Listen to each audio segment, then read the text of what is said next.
All right, so now we're looking forward to an exciting keynote from Sven Beiker, and I'll hand over the mic to him. He's the Managing Director of Silicon Valley Mobility. Great, thanks. I think I got a mic here. Oh, yes. Perfect. All right, thanks, Johannes. That's for me? Not for me? Later. Okay, good, sounds good. Well, thanks everybody for getting me here to talk a little bit more about mobility.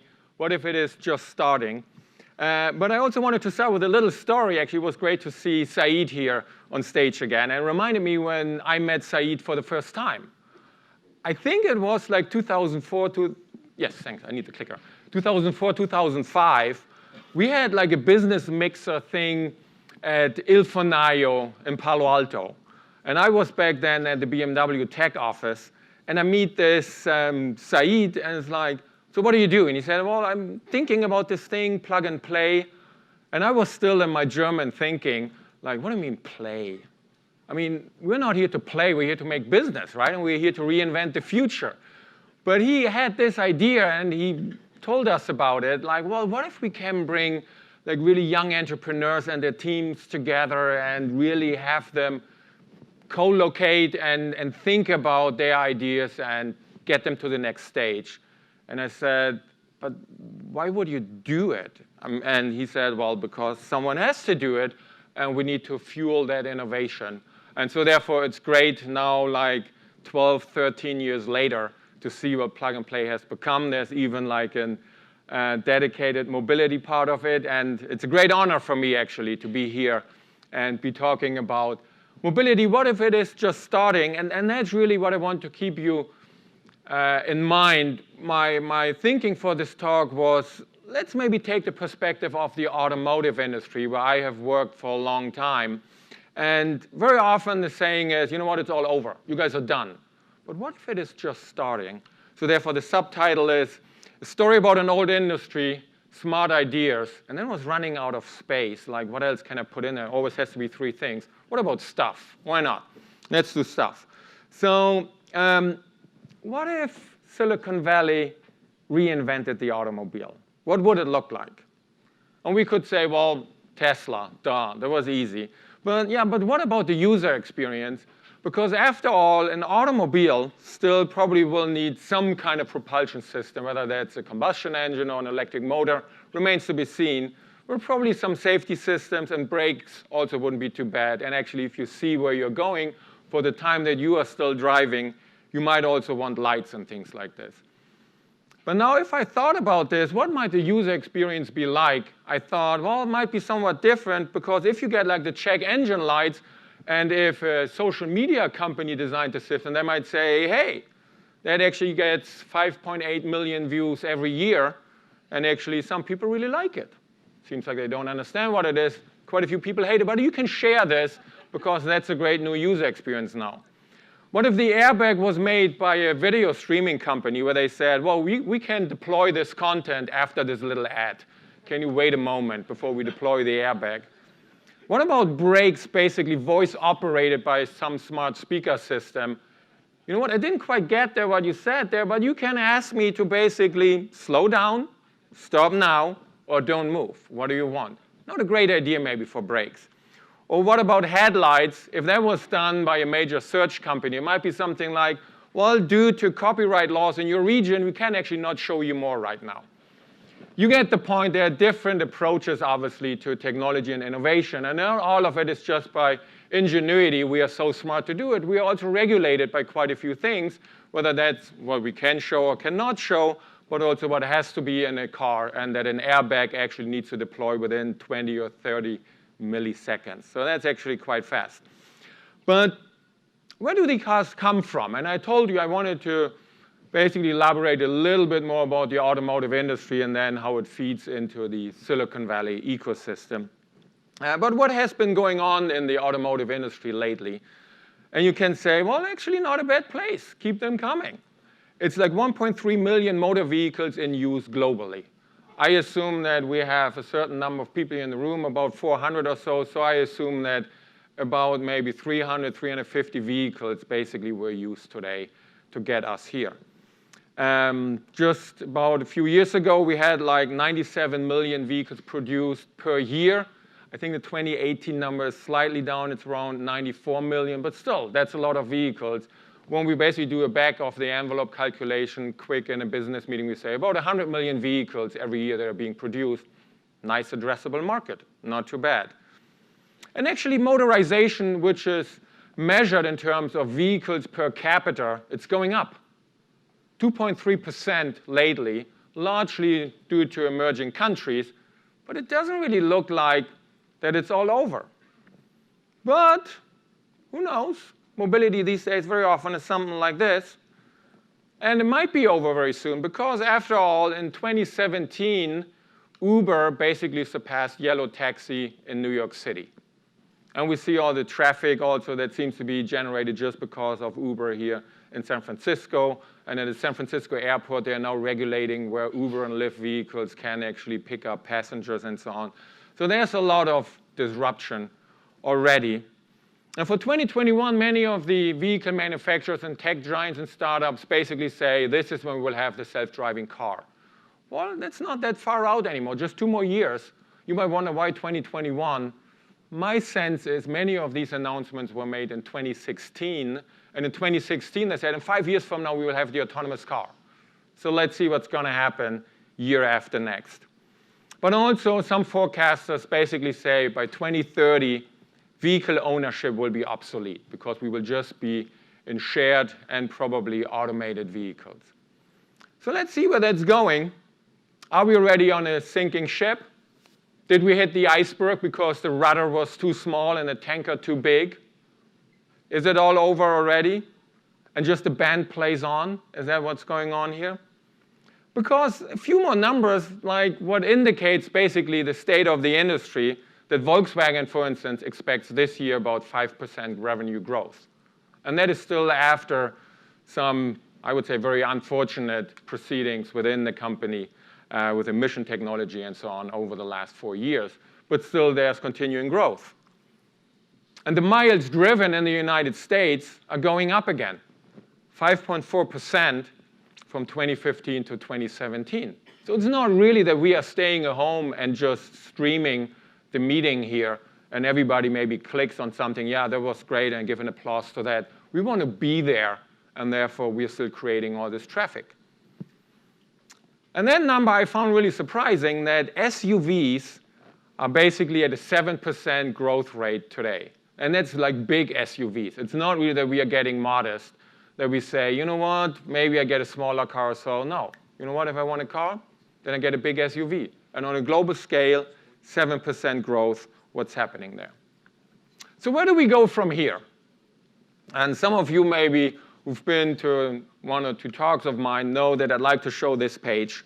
Because what it actually is a road that looks nice, where some people say, yeah, I want to drive like a convertible there. Others might say, you know what, it will take forever to get an Uber to this place that's up on Skyline Boulevard. Some people might say, great GPS reception up there, great lane markings, perfect for autonomous vehicles. Others might say, yeah, the cellular technology up there, I don't know, if I want like data exchange and so on, might not work that well. Which tells us already that mobility is many different things to many different people, what they think about it. The reason why I show this is actually because if I wasn't here right now, I would go biking up on Skyline Boulevard.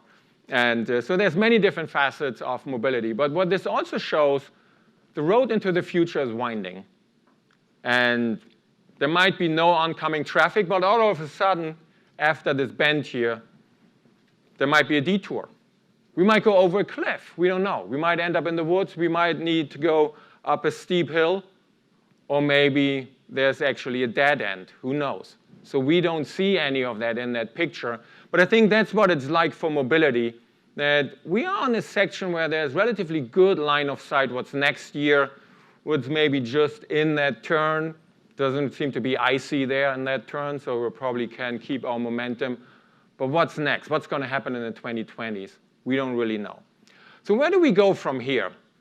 And one thing is for sure, these are our 4 trends in automotive or mobility. And I like to show this picture here because that's actually from a book that my parents got in the early 1970s. That was about the future And in the 1970s, the future was the year 2000. And it was forecasted that actually in the year 2000, we would have like self-driving cars, and we can just have a nice drink in the vehicle as we're getting to our destination. And still today, we're talking actually much more about autonomous vehicles, and that we don't need to drive anymore, that computers will do this for us. We talk about connectivity, the vehicles will talk to one another and to a central infrastructure. We certainly talk a lot about electrification, that electric systems will replace gasoline and diesel. And of course, we talk a lot about shared mobility. So ACEs or CASE or whatever you want to call these 4 trends. They are all with us. And why are they with us? Because basically, we can, through them, really increase safety. Because humans, all of us, are actually responsible for most of the accidents. So what if we can have computers control the vehicle? Improved sustainability because of lower emissions and less resource depletion that we get out of electrification, for instance. Better use of time. If I don't need to drive anymore, if my vehicle is smart, we're hopefully less stuck in traffic, and we can do other things while driving. But also better mobility for everyone, because let's don't forget, many of us probably could drive here today, but not everybody can. Some choose not to drive because they might have different reasons that they don't want to. But it's not really that even if the cities are very often designed to be explored by automobile, not everybody can do this. So this is where shared and also automated mobility can help a lot. And then lower cost of mobility. And this is where very often we have these discussions, how low can you go? Give or take, we're about $1 per mile, maybe $1.20 per mile for mobility today. Can we go to 50 cents a mile? Can we go below 30 cents a mile? If you believe some of these forecasters, they say, yeah, once we really have autonomy out there and sharing at scale and really like these optimized vehicles for sharing, then basically cost is not an issue. But now I ask you, in a world where mobility is super convenient, ubiquitously available, and dirt cheap, what's going to happen? Are we going to use it more or less? I guess we're going to use it more. So let's be careful about painting a very rosy picture here. And still, what we see from really experts in the field, John Zimmer, the founder and CEO of Lyft, basically said, well, there's actually very soon no reason anymore for people to own a car. Uber, Travis Kalanick, basically said, traffic in all cities will be gone. And we will give back trillions of hours to people because they don't need to drive anymore. But also Detroit makes quite a few claims. Basically, 0 crashes, 0 emissions, 0 congestion. This is how we move mobility forward, or humanity forward. And also Ford says, with our new engine propulsion technology, they are kind to the planet. And Tesla, Elon Musk, just about 2 months ago, basically said, next year, for sure, we will have over 1 million robo-taxis on the road. Well, that's pretty exciting. And still, we're talking a lot about the automobile. Again, it seems like mobility in the automobile is not dead. And here again, I chose the full-size SUV, because that is something that is still purchased very often. And it is something, if I call in Uber X, and an Uber XL shows up for the same price, I'm basically happy. Don't need to get into this little sedan where I maybe don't fit in that well and can sit upright in a large SUV.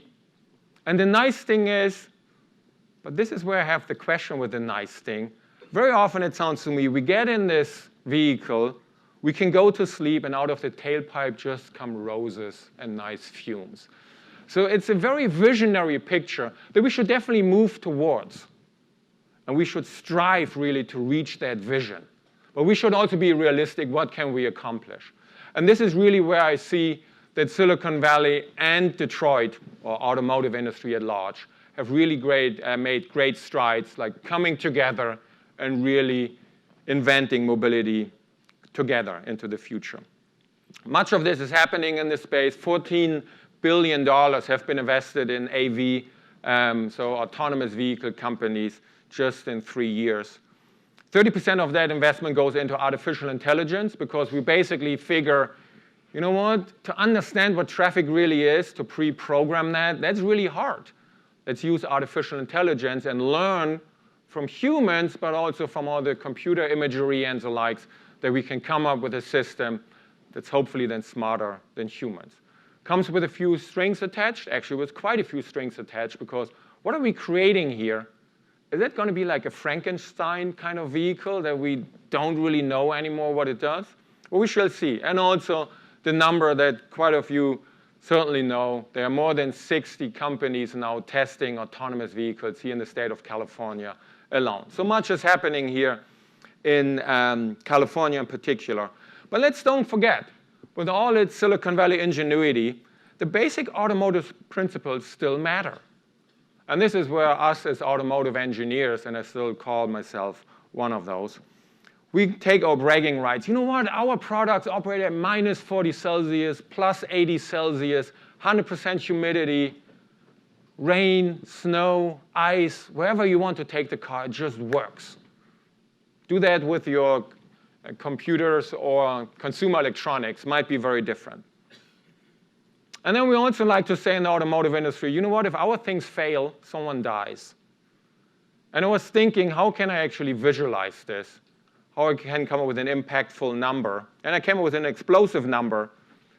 The energy content of a car on a highway is the same as a hand grenade. That is not because the gasoline in the tank, that's just the kinetic energy. Think about it. What we're doing there is like, we pull the trigger from a hand grenade, then we say, oh, let me answer this text now. Oh, shit, something happens. That's what an automobile is. That's the impact that an automobile has. And that it will also have no matter what, if it's shared, if it's autonomous, if it's connected or electric. It's kinetic energy.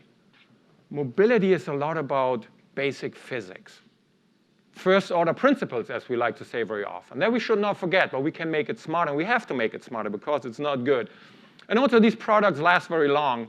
So the average age, it's not the life expectancy, it's the average age of the fleet on the road today. It's about 10 years, going up to 11 years now, which basically means vehicles last about 20 years, give or take. And that is quite something that we need to consider here as well. So automotive industry and Silicon Valley have come a long way, and also where everybody talks about, I think the title up there got a little bit messed up. It's basically that Silicon Valley has basically come to realize, you know what, building cars is not that easy.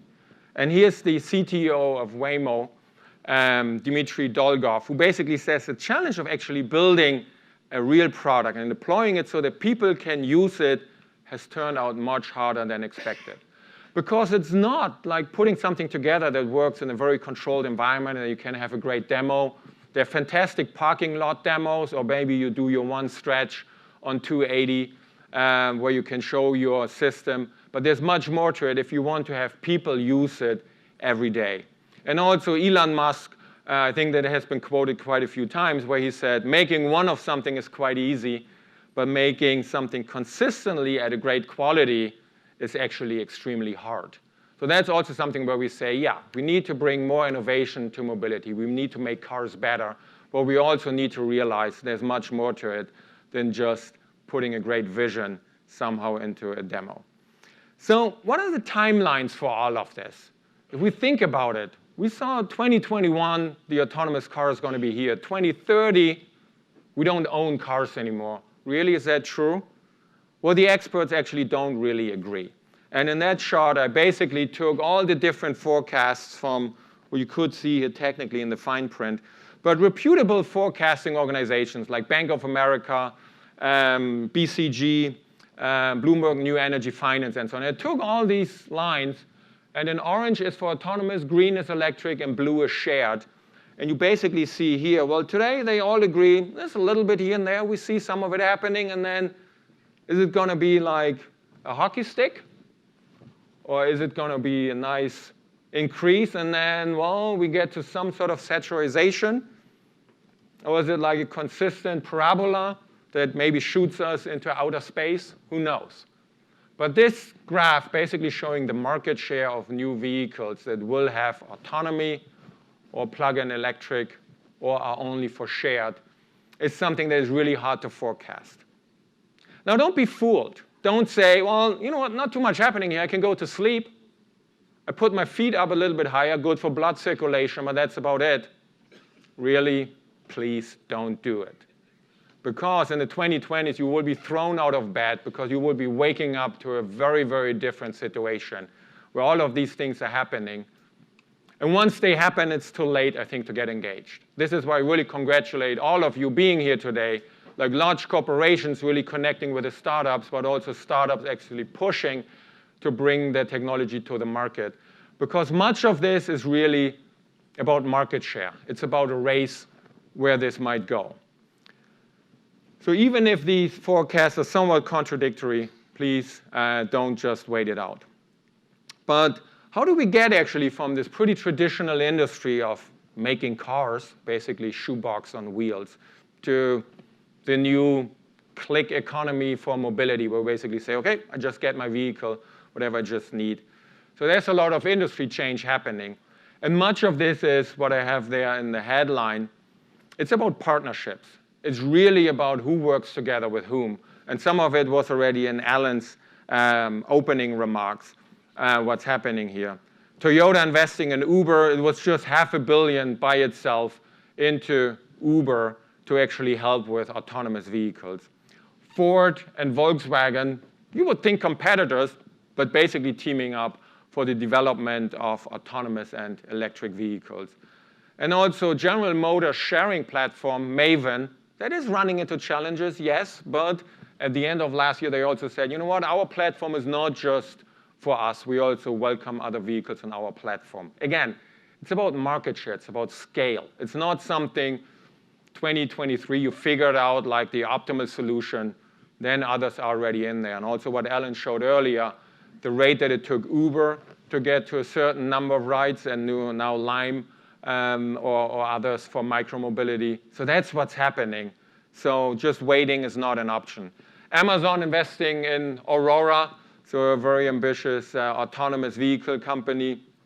And when you were following the news just earlier this week, there were some larger car companies that started actually with an alliance here as well, but now are pulling out and are working with other startups. So it's not something, and that's what I really want to leave also with the startups here, just because you get a contract with a large manufacturer today, that doesn't mean that this will carry you through all the way to a product launch, because there are changes going on here. Again, this is not about waiting, this is about being fast. Very similar partnership, Mercedes and BMW, what we had here, Volkswagen and Ford. And Amazon, again, investing in Rivian. This is what Alan, I think, had as well, into electric vehicle trucks that Ford then joined as well. And just last week, I think, the Jaguar Land Rover and BMW announced, we're going to work together on electric vehicles. What does that tell us? It really tells us that these partnerships are key. But really, if we ask further, why are they key? Why are they so important? They are so important because nobody can figure it out by themselves. Just autonomous or electric or connectivity or sharing by itself is too big of a topic that one company can do it by itself. And even more so, those combined, it's really something that you have to do in a partnership because the investments are so huge. The ideas that you need, you don't just find within your organization. And really to come to the market share, that's not something where you want to have like a General Motors mobility ecosystem and a Toyota mobility ecosystem and a Volkswagen ecosystem. It's probably much more interwoven because you also need to work together on regulation and how to prepare the market. So it's not really if big will eat the small. It's really someone like who's the fastest and will leave everybody else in the dust. So what is this race all about? Is it a sprint? Probably not. Doesn't look like a sprint. I mean, even if 2021 is pretty close, but sprinting to 2021 is something. But is it a marathon throughout the 2020s till we get to 2030 and everything has been figured out? I don't think so. I think it's actually more like a triathlon, and actually much more like a team triathlon, like a relay where like I'm a good swimmer, she's a good runner, and he's maybe a good cyclist. And we need these different skills, and we need to work together. And even if I screw up the swimming in the morning, we still have a chance to win because we have really others who will pull the team forward. So it's not if, as a sprinter, I basically missed my start, I cannot correct anymore. It's really much more. So keep that in mind. Yes, it is a race, but it's a very particular kind of race. So in the beginning, I asked, what if it is all over soon? But it's really much, much more, what if it is just starting? And to forecast the future, I like to show this thing, which is the Muller saucer car. It's really, don't really look at the past. And I really find it is okay to not be able to predict the future. And that's what I've basically come to conclude. What the future of mobility is going to look like, I don't really know. But there are all these different aspects that are happening. And really one has to be quick in observing the market and also revisit your ideas and your partnerships and your investments. But really, it's not okay to just wait until it happens, because the future is being created every day around here, but also at all the major corporations around the world. And it's really great to see all of those come together here today at Plug and Play. And therefore, thanks for your attention. I'm looking forward to learning much, much more from the startups in the room and everybody else. Thanks very much.